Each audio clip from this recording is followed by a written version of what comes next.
since the last video, what has happened is that I've gotten quite a lot of well, a number of queries actually with regards to the coupe's this what ease of use, yeah. And somebody was asking me whether is it a good idea. A young chap was also asking me whether is it a good idea to for him to get a coupe. No guess there. What am I going to answer him? Because I'm a Fiat Coupe apologist. I'm an enthusiast, you know, towards the Fiat Coupe. So I'm always in for the Fiat Coupe. I tell you that.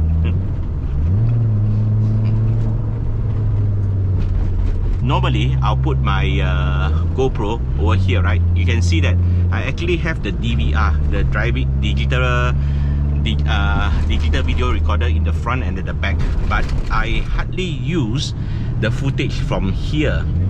I normally use my GoPro, you know, because it's easier to set it up. I have a few mounts over here at the side. I think I have 3 or 4 mounts for the sunroof, for the rear, for the front. So when I read this, one of these query asking me if it was possible to show how is the POV, the point of view of driving a coupe, I thought, yeah, why not? Because I do have the head mount with me when I bought my GoPro, but I've hardly used it. Oh, I love it, you know. You can feel it, right? The power, the energy there. Yeah, so I've been staying home a lot because, you know, the COVID-19 cases in Malaysia is atrocious these days. Well, look at all the police, lots of roadblocks. Latest figure today, I think, is 9,020. I'm going to go for a drive around with you guys up there, right? From where I was in Bangsa, that I'm thinking, you know, I'm going to take a drive towards where? I'm going to drive towards Puchong actually, because Puchong is an area where there'll be a lot of I mean, to me at least, I feel that Puchong is there's a lot of traffic in Puchong. Coming back to what the chap asked me, whether this car can it be driven in a place whereby, you know, there's a lot of other cars, you know, you're working on your clutch and everything. And to me at least, right, this car is actually a very drivable sports car, you know. To me, it's a very drivable sports car. Yeah, I mean, there's been a lot of upgrades around the car, but it remains drivable. It's very drivable compared to that to a lot of other sports rides, right? And you know, you find that the clutch is too heavy, and sometimes it's very hard to get in and out, the ease of movement, right? When I had the Elise, that was what I felt, you know, coming in, coming out. When I was younger, it was no issue at all. But as you get older, you know, when you really can afford to have a sports car, to me, you know, without, if you're not born with a silver spoon or things along those lines, whereby, you know, you have to afford your own rides and whatnot. Sometimes when you have a sports car too early in your life, right? Of course, it'll be cooler when you have it in your 20s and stuff like that. That was my age when I had a coupe, but then again, it was a bit trying during that time, right? You know, small salary and everything. Towards your middle ages, you know, whereby you can afford a lot more toys, everything is easier. But then certain rides becomes a bit more difficult for you to drive. Like if I get back the Elise today, getting in and out, you know, you have to be like a contortionist. So I don't want to, you know, to have to wriggle around and, you know, do all those type of things to get in and out. I want a ride that I can jump in, hop in, and then you know, just drive. And some people are worried, you know, they say Alfa Romeo, Fiat, Italian rides, you know, generally, you know, is it like the Japanese, is it reliable or not? And I can tell you, sometimes it's a bit funny. It is also depends on, you know, I think a lot of it depends on how you maintain the car, but sometimes it also depends on your luck, you know, the ride that you get, so to speak. Yeah, because with my first coupe, it was maintained under Torino, right? got it new, got it from the Torino. And yeah, it has a fair bit of issues with that coupe. Especially when you know you have your disposable income was not very high at that point in time, then it was a bit trying, to be honest. It was a bit trying. With this example,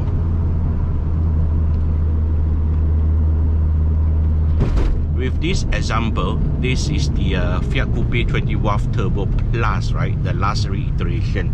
In fact, when I checked the production serial number, this was the final 133rd car to roll off the production floor in Torino, before the Fiat Coupe model was discontinued, you know. And this car, I mean, it has been a very reliable ride. The only breakdown we had was the coolant hose of death, right? So I did a video on that about how we changed all the wiper performance, coolant hoses and everything else, you know. We changed it one shot, everything. So yeah, that was the one time. Other than that, it has been marvelous. I see a lot of interest in the Fiat Coupe, a lot of interest in the Fiat Coupe, but and the pricing, you know, it is very it is something that is digestible, something that you can get, you know. A lot of people can now get into the Fiat Coupe ownership, but they are worried, you know, whether can I maintain the car, is the car reliable, you know, things along those lines. Can I get from point A to B, you know, with relative you know, untoward incidences? And I will tell you that yes, you can. The Fiat Coupe is just as reliable, right, as say like, you know, the Honda Accord in front there. You like this example, you know, it has been a very reliable sports car, very drivable. Some people say you don't mod your cars, you know, if you mod, then you know it's no longer reliable. I think that's a fallacy, you know. You put in better parts, better performances parts and everything. If anything, you're just making your car even more lasting, even more, you know, you're getting your car to perform even with more with more gusto. So yeah, not an issue there. And another chap asked, you know, how does it, you know, what does it take to maintain the car? Is it very expensive to maintain the car? Things along those lines. You would be very surprised. That maintaining the Fiat Coupe is not as tough as you think. Probably yeah. I'll put in an insert soon, right, to show maybe the cost of ownership over the last let me put it ballpark 10 years, right? I have the records and everything, so let me put in the records to show you in the 10 years, you know, what has entailed to keep it in the order that it is. But of course, over the last now is what month? Now is May, right? So MCO was in March. So over the last 1+ year, of course, I put in about, I think, close to 20k now. That's Malaysian ringgit.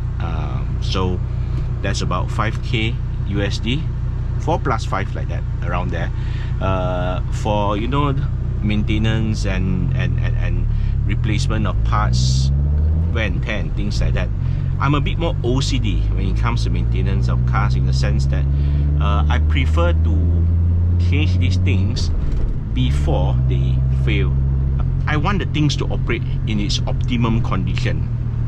I don't mind spending a little bit more on the maintenances to ensure that, you know, there's we can minimize all the untoward incidences. So that's my maintenance philosophy.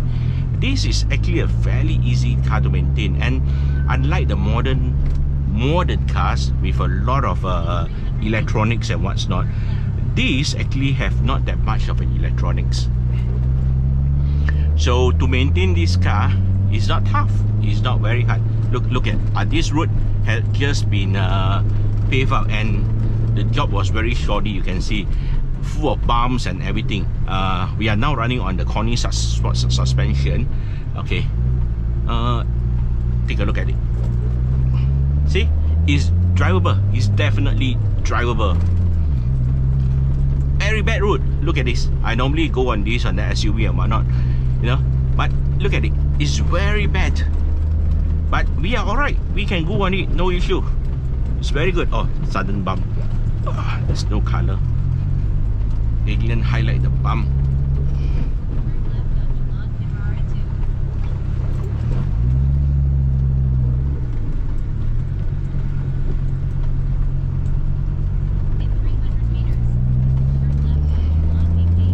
There you see, along the line, along the way, just now, traffic jam and all these type of things, right? We are able to get by, no issue. When I change the gear, look, doesn't take a lot of effort.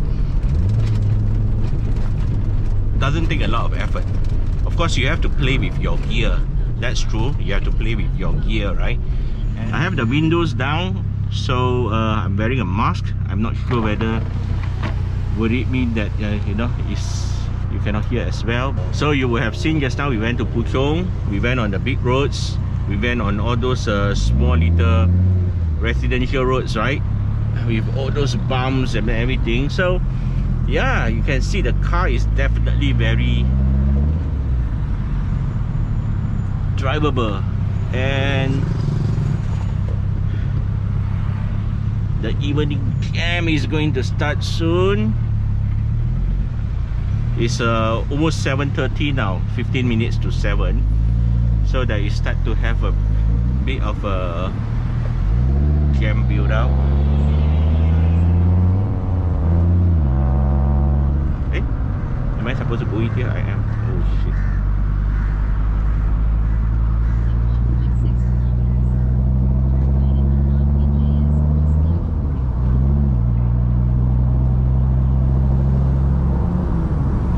Not very familiar with the roads around here, so it's best to have the Waze guiding us along.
Okay, so it was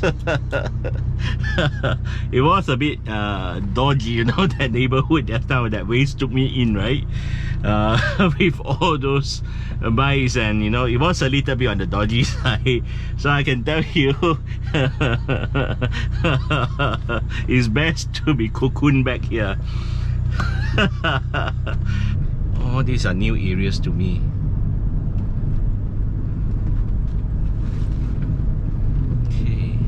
says turn here. This road should take us back to Bangsa.